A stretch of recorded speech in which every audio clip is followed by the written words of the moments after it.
అబద్ధానికి రెక్కల కట్టడంలో yellow media అది అందవేసించేయి. ఇది అందరికీ తెలిసిందే.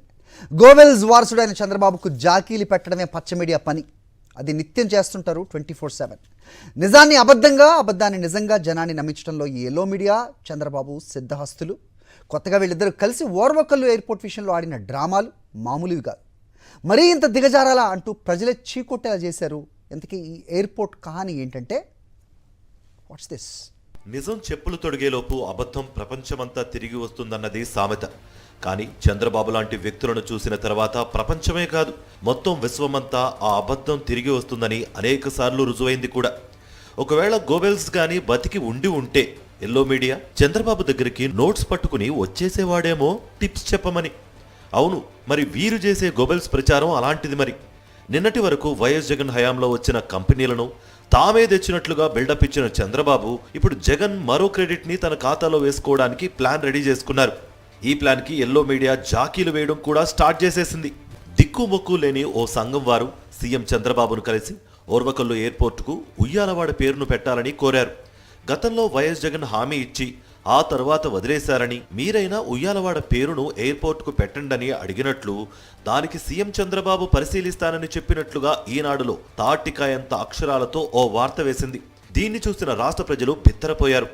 ఎందుకంటే ఆల్రెడీ పెట్టిన పేరునే మళ్లీ పెట్టమంటూ ఎవరో అడగటం, దానికి సీఎం చంద్రబాబు సరేనంటూ తలవపడం చూశాక జనాన్ని ఎర్రిపప్పలు చేయడానికి వీరు ఎంత తిప్పలు పడుతున్నారో కదా అనే చర్చ జరిగింది. నిజానికి వైఎస్ జగన్ ముఖ్యమంత్రిగా ఉన్నప్పుడే కర్నూలు జిల్లా ఓర్వకల్లు ఎయిర్పోర్టుకు ఉయ్యాలవాడ నరసింహారెడ్డి పేరును పెట్టారు. 2021 మార్చి 25న ఎయిర్పోర్ట్ను ప్రారంభించిన జగన్ అక్కడ జరిగిన బహిరంగ సభలో ఉయ్యాలవాడ పేరును ఎయిర్పోర్టుకు పెడుతున్నట్లుగా ప్రకటించారు. ఆ రోజు అన్ని మీడియా ఛానళ్లు, పత్రికల్లో కూడా ఈ వార్త వచ్చింది. అంతెందుకు, ఎల్లో మీడియా కూడా ఓర్వకల్లు ఎయిర్పోర్టుకు ఉయ్యాలవాడ పేరును పెడుతున్నట్లు జగన్ ప్రభుత్వం ప్రకటించిందంటూ వార్తలు వేశాయి.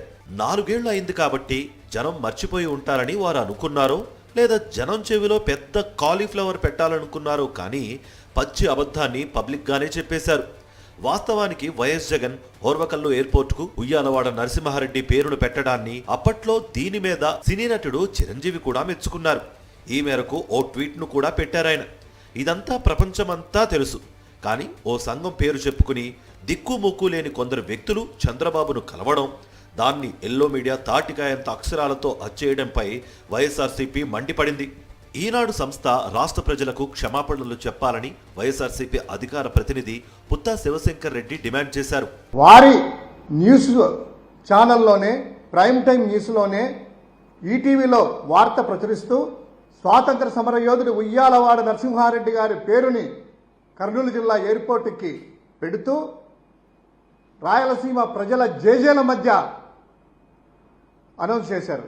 దానికి సంబంధించినటువంటి వార్త కూడా ఒక్కసారి ఆ ఈటీవీ వాళ్ళు, ఆ చంద్రబాబు నాయుడు గారికి, లోకేష్కి, తెలుగుదేశం పార్టీ వాళ్ళకి ఒక్కసారి దీన్ని ఎవరో సోకాల్డ్ నకిలీ అసోసియేషన్ అంటే టీడీపీ వాళ్ళు వెళ్ళింటారు కదా, ఆ నకిలీ అసోసియేషన్ కూడా ఒక్కసారి ఇది చూడాలి.